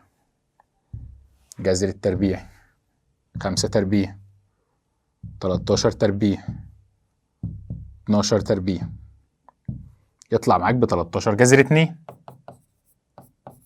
مين ده؟ قال لي ده المفروض هو معيار الضرب الاتجاهي اللي هو مساحة المتوازي أو مساحة المثلث مرتين. طب أنا عايز مساحة المثلث بس، يبقى مساحة المثلث هتساوي نص في 13 جذر 2 اللي هي هتطلع 13 جذر 2 على 2. ادي يا عم الحاج، ودي هي نفسها دي. بيقول لي انا عايز حجم متوازي السطوح الذي فيه أ وب وج ثلاثة أحرف متجاورة. طيب حجم متوازي السطوح ده عبارة عن إيه؟ قال لي ده هو الضرب الثلاثي القياسي. إيه الضرب الثلاثي القياسي ده؟ أ ضرب قياسي ب ضرب اتجاه ج. قال لي ده يا عم الحاج محدد فيه الثلاث متجهات، أدي 1 1 3 2 1 4 5 1 سالب 2 وفوق موجب سالب موجب. تعالى يا عم الحاج يلا صف مع عمود بقى سالب 2 سالب 4 بقت سالب 6 في اللي انت مخبيه 1. كمل صف مع عمود بقت سالب 4 ناقص 20 يعني سالب 24 في اللي انت مخبيه سالب 1. صف مع عمود 2 ناقص 5 سالب 3 في اللي انت مخبيه كان كام؟ موجب 3. اصبحت يا عم ادي سالب 6 زائد 24 ناقص 9 يعني معايا 18 شيل منها 9 اصبحت 9. الرقم ده لو اخدته بالموجب وكده كده طلع موجب هو حجم متوازي السطوح. ايه متوازي السطوح ده اصلا؟ ده زي علبة الكبريت كده بس كل الوشوش على شكل متوازي اضلاع. الجزء الثاني معاك من الفراغية هو الباب الثاني بيتكلم عن معادلة المستقيم والمستوى في الفراغ. تعالى يا عم نشوف الكلام ده. بقول انا عايز المعادلة المتجهة للمستقيم اللي مار بالنقطة دي اللي كنا نسميها أ، والمتجه ده هو متجه اتجاه ليه هسميها.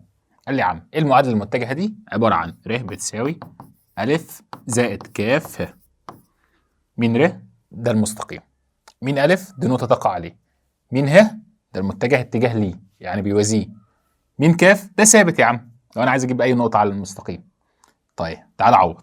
يبقى الر هتساوي أ اللي هي بكام؟ 2 سالب 1 3 ماشي زائد ك سالب 1 و4 و2 خلصت. طيب تعال نشوف اللي بعده. بيقول لي انا عايز قياس الزاويه بين المستقيمين دول. ادي مستقيم وادي مستقيم. اولا انا ما بتعاملش مع زوايا بين مستقيمات، انا بتعامل مع زوايا بين متجهات اللي هي ايه؟ انا محتاج ايه؟ 1 وهي 2. خلاص يا عم المنظر اللي قدامك ده دي الصوره الاحداثيه لمعادله المستقيم، بس مش ده الشكل الطبيعي بتاعها. امال ايه الشكل الطبيعي؟ كانت السين لوحدها يعني عايز اخلص من الاثنين، والصاد لوحدها عايز اخلص من الثلاثه، والعين لوحدها عايز اخلص من السالب. يعني انت معاك 2 و3 وسالب 1 فاقسم لي المساله كلها على سالب 6. اصبحت 2 س على السالب 6 هي نفسها 3 ص على سالب 6 هي نفسها سالب عين على سالب 6. اختصر فتبقى الس على سالب 3 ص على السالب 2 عين على الستة. تبقى معاك اللي هي 1 بسالب 3 سالب 2 و6. بنفس الطريقة عايز تعمل ايه؟ عايز اخلص من السالب 4. طب ما هنا في سالب عادي يا عم، ما انا قسمت سالب هنا. وايه كمان؟ عايز اخلص من الستة بس في مشترك ما بين الستة والاربعة اللي هي الاتنين، فممكن ناخد التلاتة اسهل. يعني ايه؟ تبقى السالب 12 بس. يعني الستة س على السالب 12 يعني السالب ص على سالب 12 يعني السالب 4 عين على سالب 12. من هنا يا عم اصبحت السين على السالب 2 الصاد على ال 12 العين على السالب مع السالب على 4 بقت 3. يعني اللي هي 2 بقت معاك بسالب 2 و12 و3. طب انت عايز ايه؟ قال لي انا عايز جتا سيتا الزاويه بين متجهين الضرب القياسي على معيار.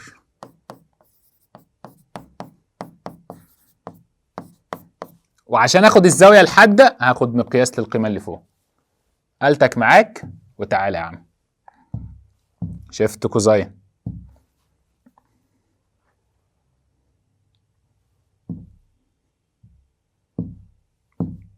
ممكن اعمل مقياس شيفت اتش واي بي تعمل المقياس بالمره. كام معاك؟ س في س اللي هي بكام؟ سالب 3 في سالب 2 بقت موجب 6. كمل. سالب 2 في 12 بقت سالب 24. كمل. 6 في 3 بقت موجب 18.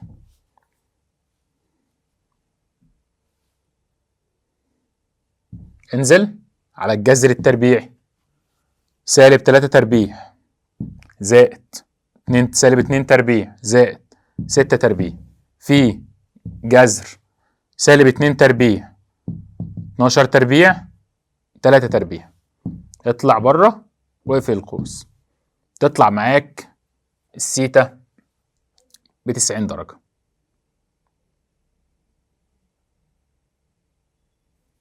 فالسيتا طلع معايا ب90 درجة. تعالى يا عم نشوف اللي بعده. بيقول انا عايز الصور المختلفة لمعادلة المستقيم اللي بيعدي بالنقطة دي اللي هي كنا نسميها ألف، والمتجه ده ومتجه اتجاه ليه. المستقيم عندي ليه 3 صور. أولهم الصورة المتجهة ر تساوي ألف زائد كاف ه. خش عوض. ألف اللي هي بكام؟ 4 سالب 2 5 زائد كاف في 2 1 سالب 1. طيب اللي بعد كده المعادلات البارامترية. ايه المعادلات البارامترية دي؟ السين بتساوي ايه؟ لملي السينات. السين هنا 4 والسين هنا 2 بس مضروبة في كاف. طب والصاد نفس الحكاية. سالب 2 صاد هنا كاف مضروبة في كام هنا؟ مضروبة في 1. طب والعين نفس الحكاية. العين هنا ب5 وهنا الكاف مضروبة في سالب 1 بقت ناقص كاف. طيب أخيرا الإحداثية. الصورة الإحداثية. الصورة الإحداثية دي س ناقص س النقطة على إحداث السين للمتجه. النقطة بكام؟ النقطة ب4 يبقى س ناقص 4.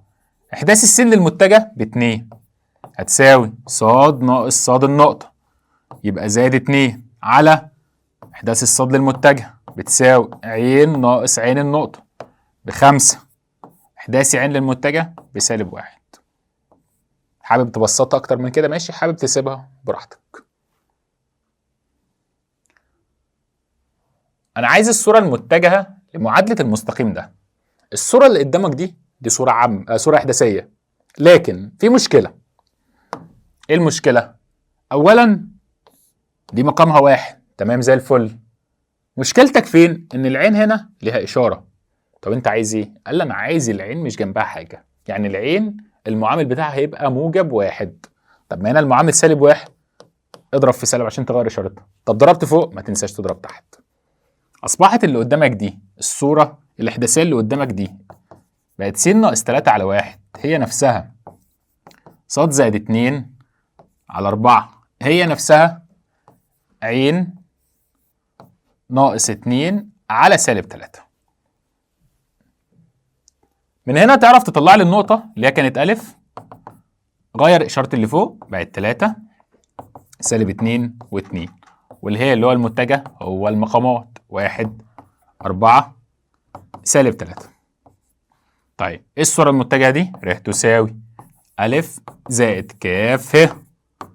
ألف معاك 3 سالب 2 2 زائد كاف 1 4 وأخيرا سالب 3.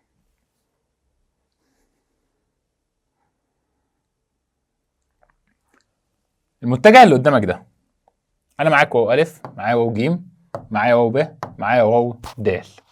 واو ألف يعني ألف، واو جيم يعني جيم، هي نفسها متجهات موضع. طيب عايز إيه؟ عايز المعادلة المتجهة. حلو. المستقيمات ماشي مالها؟ أولا بيعدي بالنقطتين ألف ب. لما يعدي بالنقطتين ألف ب هيعدي بالنقطتين، يعني أنا عايز معادلة المستقيم اللي هيمر بالنقطتين دول. أولا عشان تجيب معادلة المستقيم محتاج نقطة ومتجهة. طيب النقطة خد أي نقطة منهم. ناقصك مين؟ ناقصك المتجه. خلاص يا عم ما ناخد أي حاجة فيهم ناقص التانية تديني المتجه. مش واو ألف دي اللي هي الألف، واو ب اللي هي الب، واو جيم اللي هي الجيم، واو دال اللي هي الدال. ماشي. طب أنت عايز إيه؟ قال لي يا عم الحاج اله هي أي حاجة ناقص التانية هي ألف ب. او ب الف مش هتفرق معايا، يعني ب ناقص الالف دي اله. خلاص يا عم، ب المفروض انها سالب 1 وصفر وسالب 3. طب الالف 1 سالب 2 1. يلا ب ناقص الالف سالب 1 سالب 1 بقت سالب 2. صفر ناقص ناقص يعني موجب 2. سالب 3 ناقص 1 بقت سالب 4. أصبحت المعادلة معايا ر بتساوي ألف زائد كاف ه. ألف معاك بكام؟ قال لي الألف معايا، خد أي نقطة منهم، 1 وسالب 2 1 زائد كاف في اله سالب 2 و2 وسالب 4. ادي يا عم أول مطلوب معاك. يمر بنقطة د. حلو، يبقى دي النقطة اللي أنا هستخدمها. يوازي الب ج. يوازي الب ج يعني أقدر أعتبر إن الب ج دي هي اله. خلاص يا عم، يبقى الب ج اللي هي اله هتساوي ب ج اللي هي ج ناقص الب. يلا يا عم هات لي ج ناقص الب. هي فين الجيم أول؟ أهي 3 1 سالب 2 ج ناقص ب. 3 سالب سالب يعني موجب 1. 1 ناقص صفر بواحد. سالب 2 زائد 3 موجب 1. أصبحت المعادلة معاك ر تساوي ألف زائد كاف ه. خد بالك ألف دي النقطة اللي تقع عليه مش ألف اللي قدامك. ألف دي في المعادلة القانون نفسه النقطة اللي تقع عليه بكام؟ قال لي الألف دي النقطة اللي تقع عليه، نقطة د اللي تقع عليه. فين الدال؟ قال لي هتساوي دال معاك ب8 1 و4 زائد كاف في اللي هي معاك 4 1 1. بيقول لي أوجد المعادلة المتجهة للمستقيم ده. المستقيم ده بيمر بنقطة ألف. حلو، أدي النقطة اللي أنا هستخدمها. يوازي المستقيم ده. المستقيم اللي هو المر بالنقطتين ب وج، يعني أقدر أعتبر إن اله هي الب ج هي الجيم ناقص ب. ماشي، ج ناقص ب ادي ج ناقص ب. 2 ناقص ناقص يعني 5. 1 ناقص 2 سالب 1. صفر ناقص 1 بسالب 1. ماشي. طب وبعدين عايز ايه؟ قال لي ر بتساوي ألف زائد كاف ه. طب وبعدين عوض يا عم. ألف اللي هي بكام؟ 1 سالب 1 صفر زائد كاف مضروبة في اله اللي هي بكام؟ قال لي اله معاك 5 وسالب 1 وسالب 1. طب ده أول مطلوب. بقول لي ثم بين إن النقطة دي تقع على المستقيم. أولا تقع على المستقيم يعني بتحقق المعادلة بتاعته. أولا أي نقطة تقع على المستقيم هي عبارة عن 1 زائد 5 كاف ده إحداث السين، وكمان سالب 1 زائد أو ناقص كاف وصفر راحت سالب كاف. ماشي. بيقول لي شوف لي النقطة دي تقع على المستقيم. خلاص يا عم الحاج، المفروض عشان تقع على المستقيم يعني المفروض ان سالب 14 و2 و3 تحقق المعادلة دي. يعني ايه؟ يعني انا معايا 1 زائد ال5 كاف المفروض تبقى سالب 14 وسالب 1 ناقص الكاف تطلع 2 والسالب كاف تطلع 3. طب من هنا طلعت الكاف بسالب 3. والله عشان اطلع لازم الكاف تطلع لي بسالب 3 من كل المعادلات دي عشان اقول ان هي بتقع. طب لو عديت دي، فلما اعدي السالب 1 الناحيه الثانيه تطلع السالب كاف دي 2 زائد 1 3 تطلع الكاف بسالب 3. ماشي كده تمام لعند دلوقتي. لما اعدي هنا الواحد تعدي بالسالب يعني ال5 كاف بسالب 15. لو قسمت على ال5 يعني الكاف بسالب 3.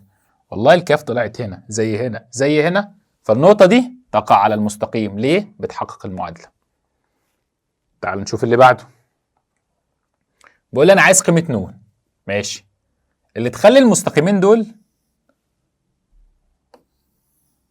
متقاطعان في نقطة. يعني إيه؟ تعالى يا عم الحاج هات لي المعادلات البارامترية للمستقيمين. يعني ايه المعادلات البارامتريه؟ بص يا حاج، هات لي الاول من هنا المفروض السين، ادي المستقيم الاول لام واحد وادي لام اتنين. هات لي المعادلات البارامتريه من هنا. السين تساوي السين اول واحده 3 زائد 4 كاف واحد، والصاد سالب 1 زائد كاف واحد، والعين نون زائد 3 كاف واحد. ماشي. طب من هنا المعادلات البارامتريه، قال لي يا عم الحاج ساوي دي بكاف 2، اصبحت السين هي نفسها الكاف 2. طب وصاد ناقص 4، صاد ناقص 4 ناقص صادك تطلع سالب كاف 2، تعدي الناحيه الثانيه، يعني الصاد اصبحت 4 ناقص الكاف 2. صح صح. والعين زائد الواحد ناقص صاد هي 2 كاف 2، يعني العين اصبحت سالب 1 لو عديت الواحد الناحيه الثانيه زائد 2 كاف 2. صح صح للمعادلات معاك. ادي س صاد عين. المفروض ان بيقول لك ان الاثنين دول متقاطعان في نقطه، يعني السين اللي هي نفسها السين اللي هنا، الصاد اللي هنا هي نفسها الصاد، العين هي نفسها العين. طب تعالى سويهم ببعض وتعالى حلهم.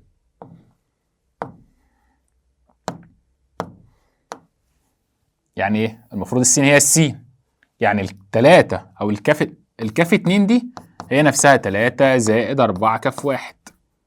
ماشي. والسالب 1 زائد كاف واحد هي نفسها سالب كاف 2. طب ما تعوض يا عم، ما تعوض بقيمة دي هنا، يعني سالب 1 زائد كاف واحد هي نفسها سالب كاف 2، يعني سالب 3 سالب 4 كاف واحد. عدي الناحية التانية، هدي الناحية دي، يعني الأربعة كاف واحد تروح للناحية دي يبقوا 5 لكاف واحد، سالب 3 زائد 1 بقت سالب 2، يعني الكاف واحد بقت بسالب 2 على 5. ماشي. لما الكاف واحد بسالب 2 على 5، الكاف 2 بكام؟ عوض كده، أصبحت 3 زائد 4 في سالب 2 على 5. قلتك معاك.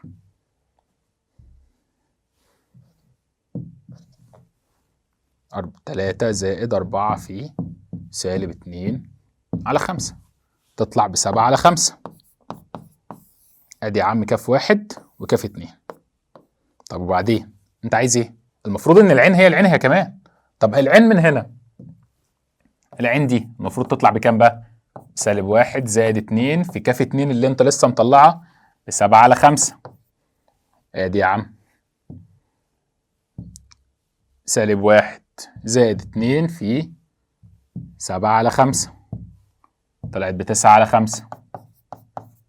المفروض عين دي تبقى هي نفسها عين دي، يعني نون زائد 3 في الكاف واحد. مطلع الكاف واحد بكام؟ قال لي انا مطلع الكاف واحد هنا بسالب 2 على 5، هي نفسها العين التانية اللي هي ب9 على 5، يعني النون هتساوي، اضرب دول في بعض وعديهم الناحية التانية، سالب 6 على 5 تعدي الناحية التانية، يعني دي اهي يا عم 9 على 5 زائد 6 على 5. 9 و6 ده 15 على 5 تطلع معاك النون ب3، يعني قيمة النون اللي تخليهم متقاطعان هي ال3. طيب عايز ايه؟ عايز نقطة التقاطع. خلاص يا عم هات لي نقطة التقاطع دي، يعني انا عايز ايه؟ عايز س وصاد وعين. ماشي. السين بكام؟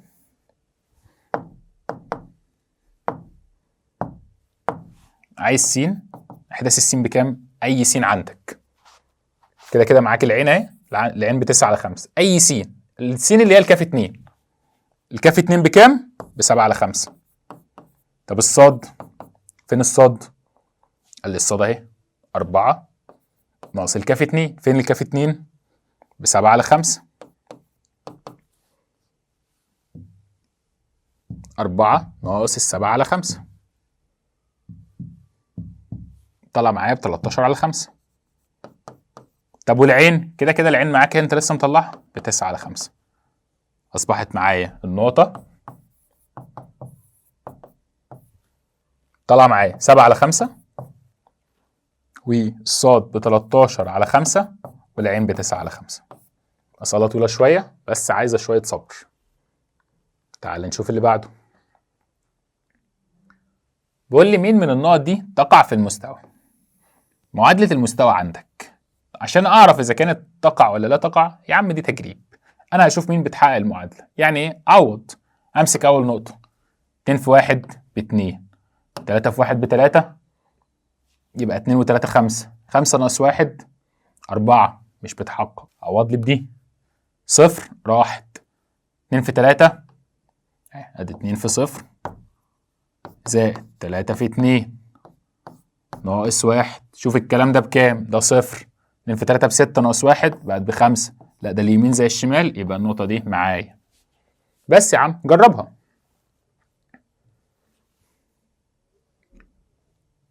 المستوى ده يقطع من محور س جزءا طوله.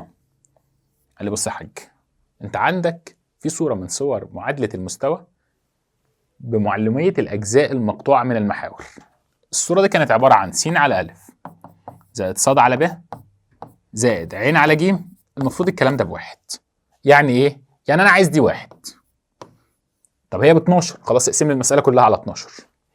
أصبحت 3 س على 12 ناقص 2 ص على 12 زائد 4 ع على 12. الكلام ده بواحد.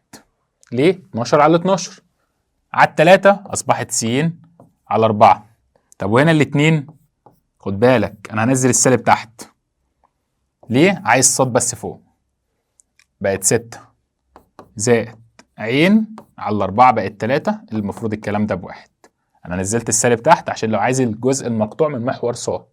طب أنت عايز إيه؟ أنا عايز الجزء المقطوع من محور س. فين الجزء المقطوع من محور س؟ ادي الجزء يا عم 4. طب وصاد سالب 6. طب وعين 3. نفس الحكايه اهي يا عم، انا عايز دي 1. خلاص اقسمها على 30 بقت س على 30. هقسم دي على 3، 5 صاد على 30 سالب 6 عين على 30 بتساوي 1. صح س على 30 زي ما هي زائد صاد على الخمسة بقت 6. نزل السالب تحت اهي، على 6 راحت والستة تحت بقت 5. المفروض الكلام ده بكام؟ بواحد. الأجزاء أصبحت 30 و6 وسالب 5. عايز إيه؟ عايز أجمعهم. 30 و6 وسالب 5 طلعت معايا 36 شيل منها 5 بقت 31. تعال نشوف اللي بعده. عايز معادلة المستوى اللي بيعدي بالثلاث نقط دول. صح بقى. معادلة المستوى انت محتاج ايه؟ قال انا محتاج صورة عامة يا عم. طب انا اعملها ازاي دي؟ قال لي عشان اجيب معادلة المستوى بمعلومية نقطتين، ده انا عايز نقطة، وايه كمان؟ مش عايز نقطة بس، ده انا عايز متجه عمود عليه. يعني لو ده المستوى انا عايز المتجه ده. طب ده هعملها ازاي؟ ده انا اخدت في الضرب الاتجاهي عشان اجيب متجه عمودي، فانا محتاج متجهين اضربهم في بعض. وليكن انا عندي النقطة دي هسميها ا وب وادي ج. خلاص يا عم انا همسك ا ب وامسك الالف ج. حلو، واضربهم اتجاه في بعض يديني المتجه العمودي اللي انا محتاجه.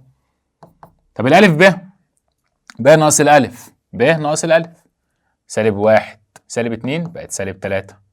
3 ناقص 3 صفر. 1 ناقص 5 سالب 4. ماشي. طب الالف ج؟ قال لي يا عم الالف ج ناقص الالف 4 ناقص 2 2.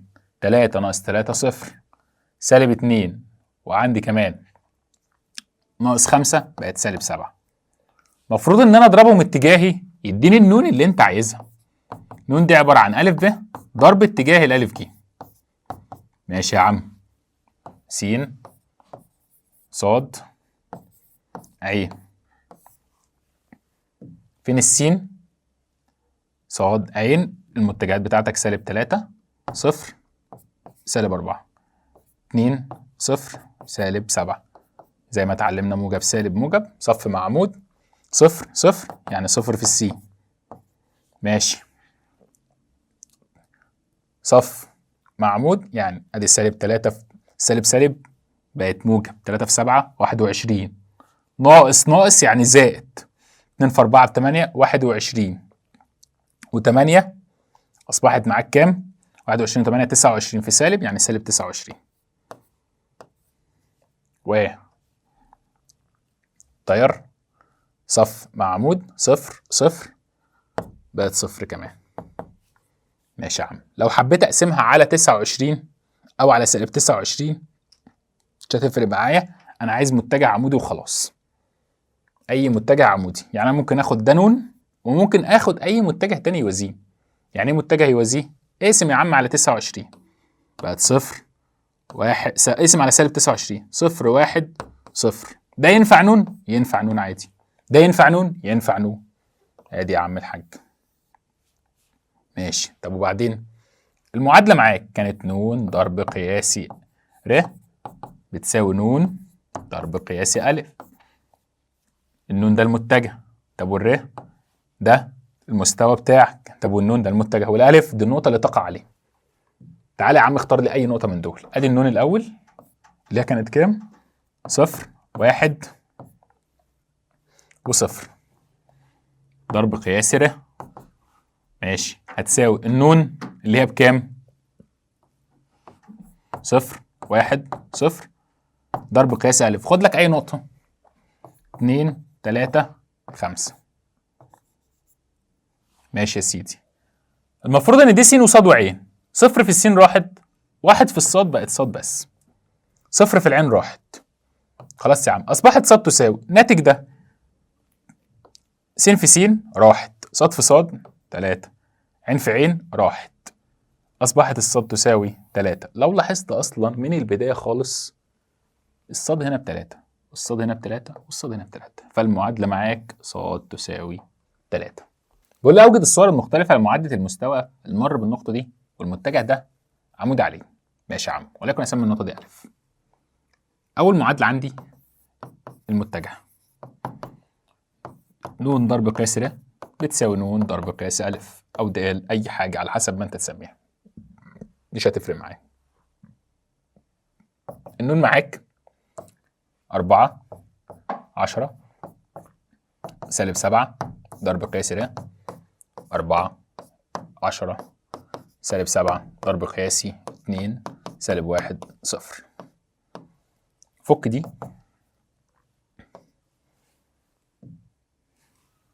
س في س صاد في صاد عين في عين تطلع 4 في 10 4 في 2 ادي 8 وادي سالب 10 وادي صفر راحت، يعني اصبحت 8 ناقص 10 سالب 2. يعني المعادلة المتجهة عندي 4 و10 وسالب 1 ضرب قياسي ر هي نفسها سالب 2. ادي الصورة المتجهة. ماشي. والله انا لو فكيت دي المفروض ان الر هي س وصاد وعين، بقت 4 في السين و10 في الصاد وسالب 7 في العين، وعديت دي الناحية التانية وساويتها بالصفر، اصبحت دي الصورة العامة. ناقصك مين؟ ناقصنا صورة. ماشي. اللي هي القياسية. هعملها ازاي؟ قال لي بص يا حاج، تعالى عدي دي الناحية دي كده، بقت نون ضرب قياسي ر ناقص نون ضرب قياسي أ. لو خدت المفروض ده بيساوي صفر، لو خدت النون عامل مشترك تبقى نون في ر ناقص الألف. ماشي. النون دي بكام؟ قال لي النون دي اللي هي بكام أصلا؟ 4 و10 وإيه كمان؟ 4 في الر س ناقص السين 4 بتاعت السين. طب والألف السين بتاعتها ب2. ماشي. طب والعشرة بتاعت الصاد أهي في صاد ناقص مين دي؟ قال لي دي ر ناقص الألف، السين بتاعتها والصاد بتاعتها والعين بتاعتها. يلا يا عم، الصاد اللي هي بكام؟ صاد بتاعت الألف بسالب 1 تبقى موجب 1. طب وهنا سالب 7 في العين ناقص عين الألف بكام؟ صفر، تبقى سالب 7 عين بس. المفروض الكلام ده بيساوي صفر. ادي يا عم الحاج الصورة الأخيرة اللي هي القياسية. بقول أنا عايز إحداثيات نقطة تقاطع المستقيم ده مع المستوى ده. قال لي صح معايا يا عم الحاج. نقطة تقاطع يعني إيه؟ يعني النقطة تقع على ده وتقع على ده. طب ما تيجي الأول هات لي أي نقطة تقع على ده. المفروض إن دي ر تساوي عين اللي هي بكام؟ قال لي عين دي اللي هي صفر وصفر واحد زائد كاف في 2 1 1. أي نقطة تقع على دي إحداثيها إيه؟ صفر زائد 2 كاف. صفر زائد كاف.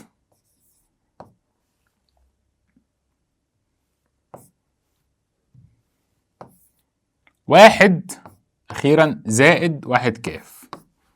المفروض إن النقطة دي تقع هي كمان على المستوى اللي هو إيه؟ المستوى ده كان عبارة عن إيه؟ س ص عين مضروب قياسي في 1 0 0 والكلام ده المفروض إنه ب4. ماشي يا عم عوض كده. س في 1 بس، ص في صفر راحت، عين في صفر راحت، يعني السين المفروض تطلع ب4. لما تيجي تعوض هنا يعني الاتنين كاف دي المفروض ب4، يعني الكاف ب2. طب ما تكمل تعويض.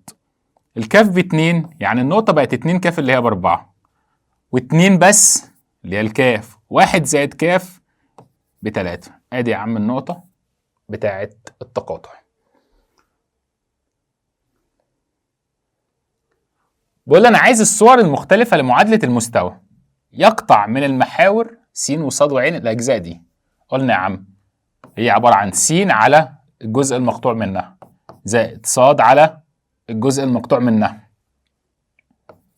زائد عين على الجزء المقطوع منها اللي هو بكام؟ ب5. ماشي المفروض الكلام ده بكام؟ قال لي الكلام ده ب1. 4 في 5 دي 20. ممكن اضرب المسألة كلها في 20 ورايح دماغي. اضرب في 20 بقت 10 في الس. 20 على 4 5 في الصاد. 20 على 5 4 في العين. المفروض الكلام ده بكام؟ ب20.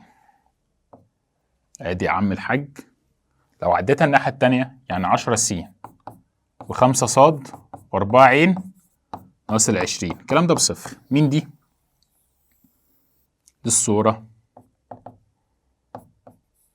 العامة. ماشي الصورة العامة. طب وبعدين؟ أنا مش عايز العامة بس، ده أنا عايز كله. ماشي يا عم الحاج. فأنت محتاج إيه دلوقتي؟ ما أنا معايا النون هي اللي المعاملات 10 و5 و4. ناقصك مين؟ قال لي ناقصني نقطة تقع عليه. هات لي نقطة يا عم الحاج. ألف د أي حاجة نقطة تقع عليه. يا عم تريح دماغك. السين بصفر والصاد بصفر وهات لي العين. هي مش دي نقطة تقع عليها؟ يلا س بصفر راحت، صاد بصفر راحت، أصبح ال4 عين ب20 يعني العين ب5. أدي يا عم نقطة تقع عليه. والمعادلة بتاعتك ن ضرب قياسي ر بتساوي ن ضرب قياسي أ. طب ما هي النون معايا ب10 و5 و4 ضرب قياسي ر. ن ضرب قياسي أ اضرب دول في بعض قياسي. 10 في صفر راحت، 5 في صفر راحت، 4 في 5 ب20 اللي هي أصلا دي. وادي المتجه.